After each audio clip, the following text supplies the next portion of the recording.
I'm Teisha with Shalom TV's news update for Monday, April the 7th, 2014.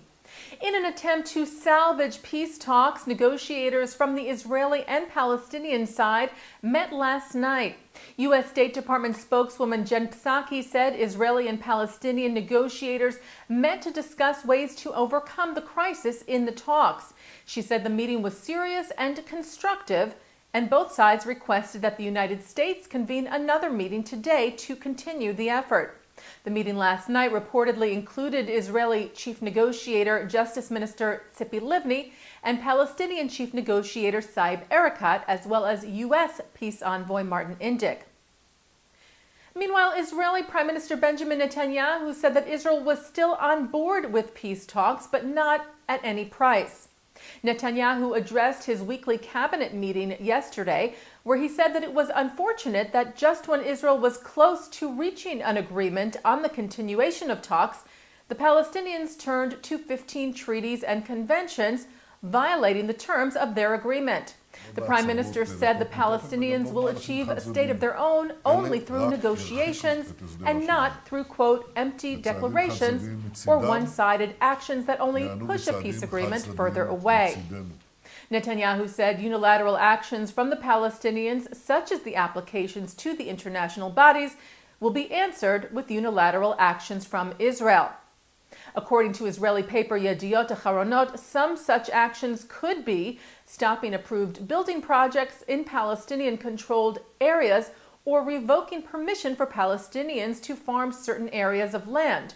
Or more serious measures could include such things as economic sanctions.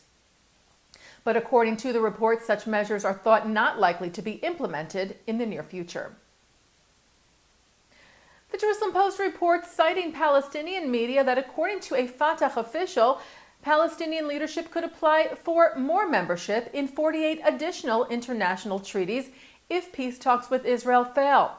And Fatah Executive Committee member Nabil Shaath told Palestinian news agency Ma'an yesterday that the PLO would not make any further concessions if the current round of negotiations did not yield progress toward the establishment of an independent Palestinian state based on the pre-1967 lines. Local media in Bulgaria is revealing information about the identity of the suicide bomber who blew himself up on a bus full of Israeli tourists in the city of Burgas in the summer of 2012, killing 5 Israeli tourists and their Bulgarian bus driver. Bulgaria had identified the 2 alleged accomplices in the attack, both said to be Lebanese-born with ties to Hezbollah, but this is the first time there has been information about the bomber himself. The country's chief prosecutor announced Friday that the bomber had been positively identified, but that his identity could not be disclosed. However, several Bulgarian papers reported today that the man was born in Algeria, lived in Morocco, and was trained in South Lebanon. They also reported that the man studied at a Beirut university with the other 2 suspects. Israel and Bulgaria have long accused Hezbollah of being behind the attack in Burgas. The terror group is a powerful one within Lebanon.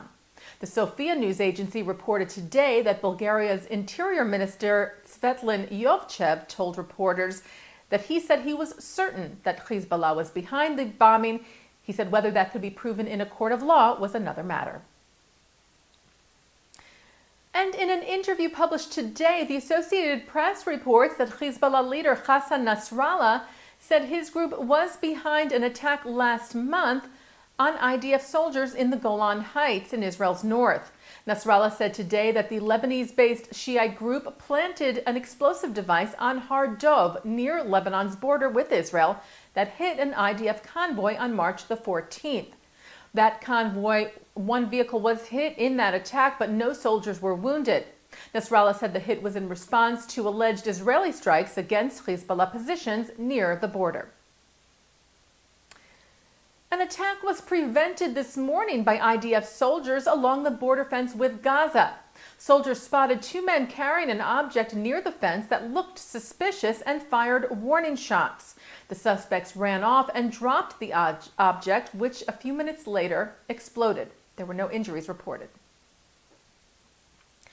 The Times of Israel reports that a Jewish Israeli teenager was arrested for vandalizing the Jeep of an IDF commander. The 16-year-old is from the West Bank settlement of Yitzhar, where IDF commander Yoav Yarom had his tires slashed yesterday for the second time in 3 months.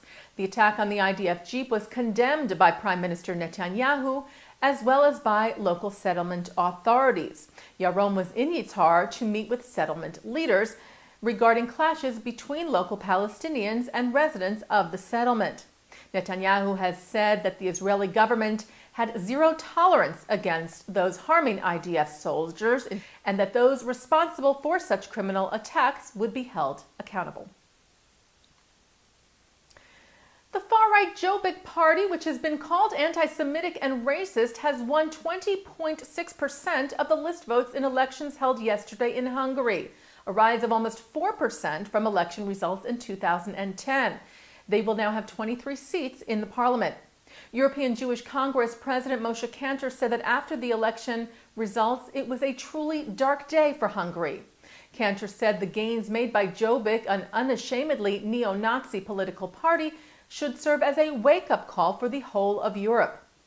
In yesterday's elections, Hungarian Prime Minister Viktor Orban's party narrowly defended its two-thirds majority.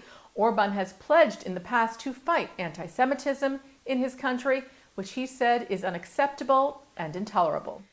Former U.S. President Jimmy Carter yesterday said he would be in favor of a deal that would release convicted Israeli spy Jonathan Pollard in return for peace agreements with the Israelis and the Palestinians.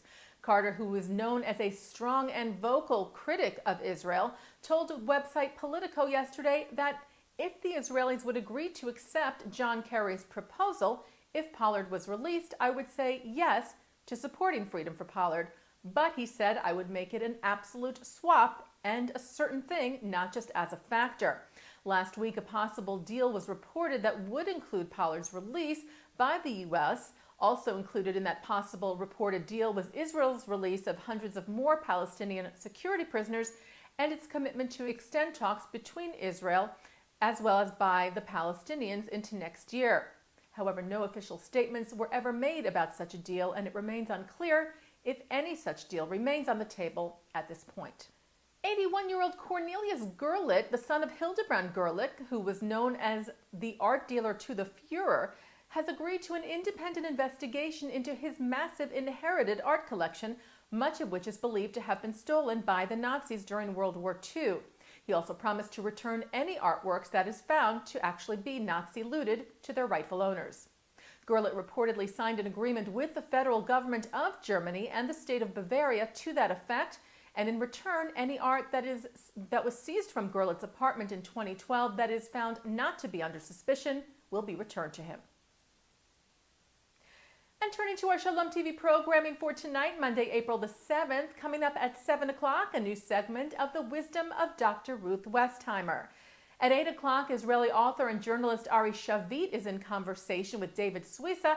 And at 9 o'clock, former Deputy Foreign Minister of Israel and the former Israeli Ambassador to the U.S., Danny Ayalon, joins Mark Gallup on L'chaim to share his perspective on the Israeli-Palestinian conflict, and also to speak about his advocating for Israel through a nonprofit he founded to educate the public on the facts about the Jewish state, called The Truth About Israel.